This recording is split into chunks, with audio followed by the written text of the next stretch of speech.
Halo semua, warga sipil sekalian. Oke, langsung aja. Di antara semua beef yang pernah gue lakukan di internet, cuma satu orang yang benar-benar bisa menggajal akal dan nurani gue.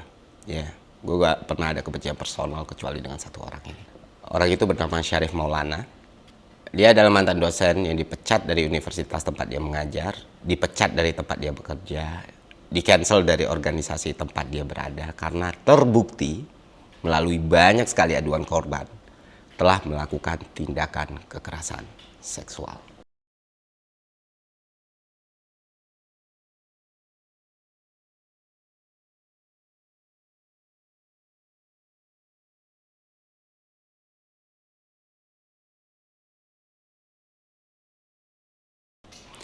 Dan makhluk ini tidak hanya menjadi pelaku kekerasan seksual, masih banyak kejahatan yang sudah dia lakukan dalam hidupnya. Dari mulai fitnah, ancaman pemerasan, ancaman pembunuhan, sampai pemukulan.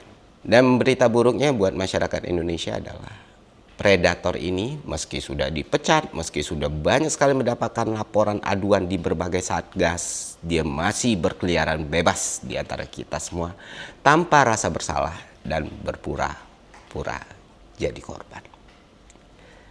Oke teman-teman, gue minta kalian tonton video ini sampai habis. Akan ada banyak bukti yang gue paparkan dan gue harapkan kita semua, mau apapun spektrumnya, mau bagaimanapun kita melihat, jangan lagi memberikan ruang buat monster seperti Syarif Maulana.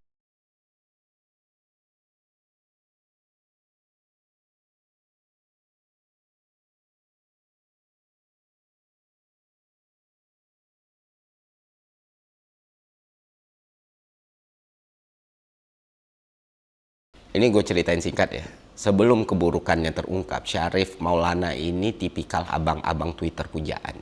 Ya, dia mengaku sebagai leftist, dia jadi dosen luar biasa filsafat, dan dia melabeli dirinya sendiri sebagai anarko, ya, yang anti dengan perangkat hukum dan perangkat kelembagaan. Jadi nggak ada komedi yang lebih lucu di dunia ini ketika seorang yang mengaku anarko punya tim kuasa hukum dan melaporkan orang ke polisi. Nah, Syarif Maulana inilah. Nah, singkat cerita, pada suatu hari gue ada diskusi sama makhluk ini. Nah, di diskusi itu makhluk ini melakukan kesalahan bodoh dan fatal sekali dengan mengatakan bahwa neolib menurut definisi filsafat dan ekonomi itu berbeda, dan sejak itu dia ditertawakan oleh banyak orang. Dan ini titik awal dendam kesumat dia ke gua. Jadi kita mau belajar itu gitu. Oke, oke, aku sudah menemukan definisinya David Harvey ya. Ya. Gini gini. Eh, oke, aku bacakan saja langsung ya. Ini dari buku A Brief History of Neoliberalism halaman 2. Neoliberalism is in the first instance a theory of political economic practice that propose that human well-being can best be advanced by liberating individual entrepreneurial freedoms and skills within an institutional framework characterized by strong private property rights, free markets, and free trade. The role of the state is to create and preserve an institutional framework appropriate to such practice. The state has to guarantee, for example, the quality and integrity of money. It must also set up those military, defense, police, and legal structures and functions required to secure private property rights and to guarantee, by force if need be, the proper functioning of markets. Oke, ini aku Ekonomi sih, Dan maksudnya sama. iya itu sama. sama Dari betul. Itu filsafat maupun berarti ekonomi, kan neolib itu punya satu definisi. Aneh kan, karena kebodohan dia sendiri, terus dia dendam sama orang lain, gue gak ngerti. Oke, waktu berlalu, dia makin semangat buat menjatuhkan, buat mengkritik, dan gue ngerasa selama ini hal-hal seperti itu gak pernah jadi masalah buat gue, karena ya ngapain ngurusin hal kayak gituan ya. Tapi suatu hari, karena saking getolnya dia dan kelas isolasinya waktu itu, yang sekarang udah bukan dia lagi di sana, mengkritik, menghujat dan lain sebagainya. Suatu hari ya udah gue kasih kesempatan sekali lagi untuk bicara. Ya namanya dia etika kan. Ya kita bikin podcast aja, apa sih yang mau lo sampaikan? Fair dong, adil kan. Nah, ramelah itu di X ya kan. Percakapan itu antara gue, Syarif, dan kelas isolasi itu.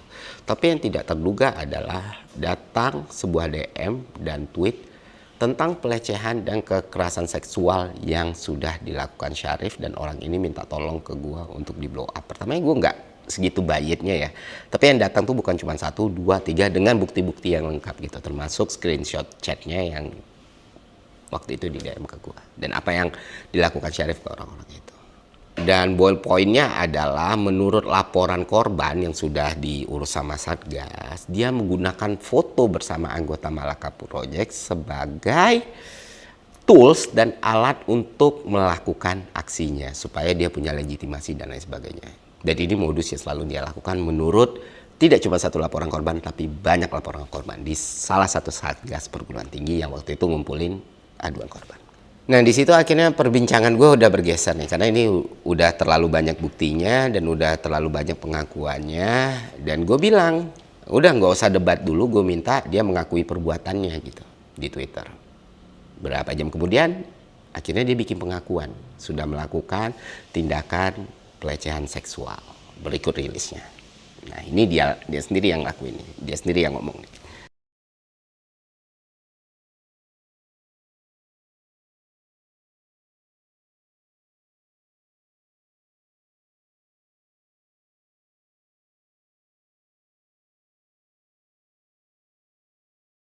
Dia sendiri yang mengakui pernah melakukan A, B, C, D, E.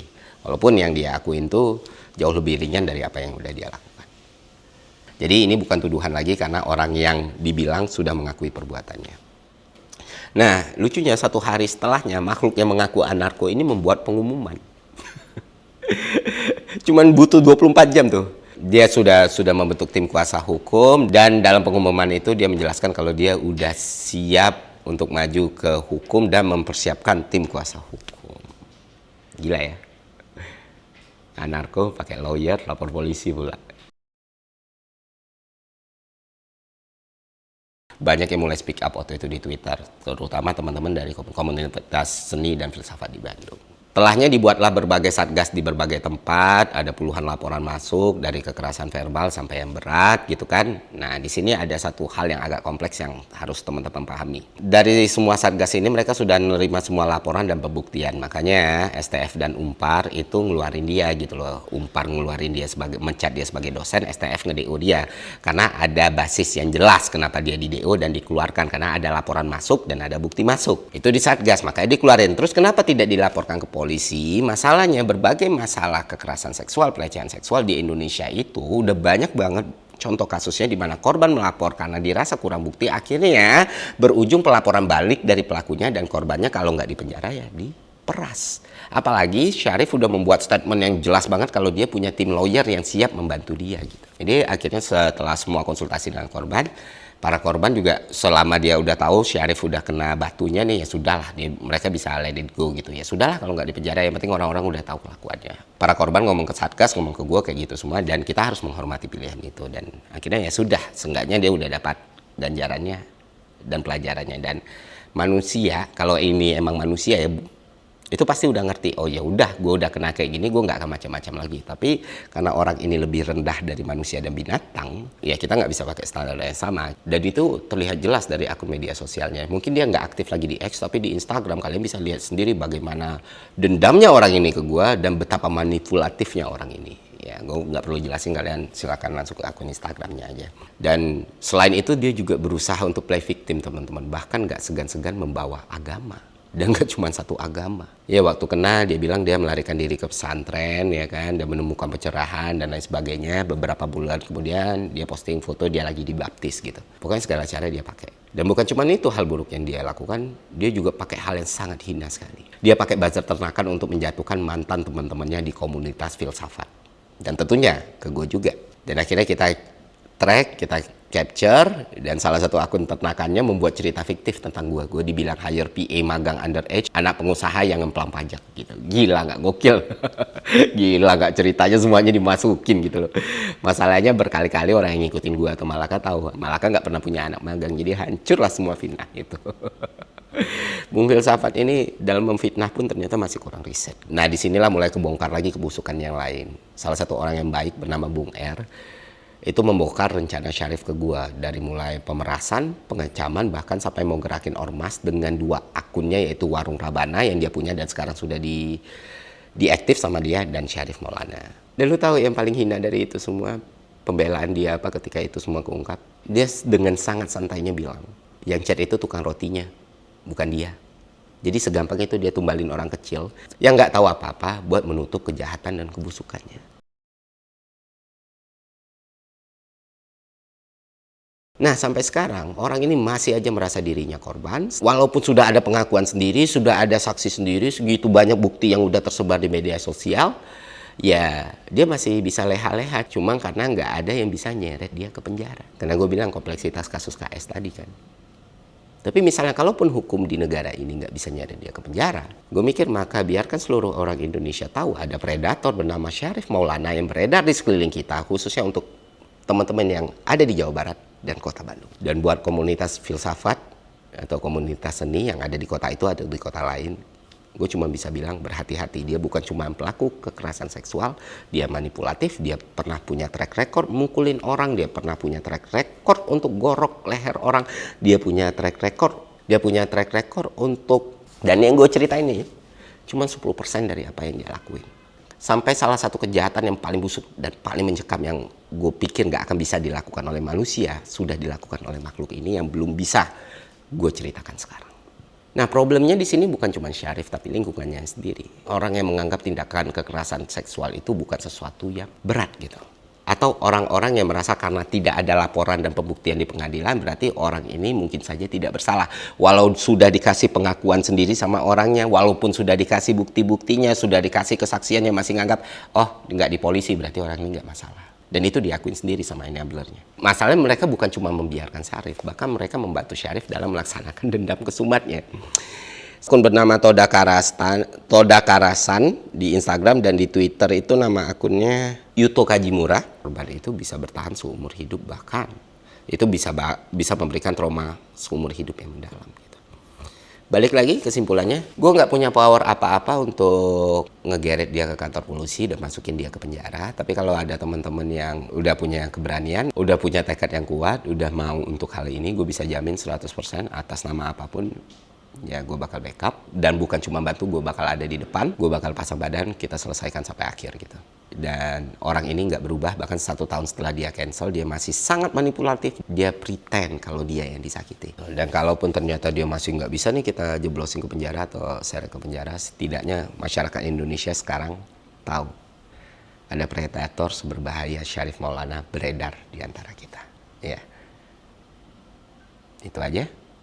Ya, gue berharap kalian bisa nonton video ini sampai habis dan melindungi diri kalian dan orang-orang yang kalian sayangi. Sekian konten kali ini, semoga bermanfaat. Sampai jumpa di konten selanjutnya. See ya.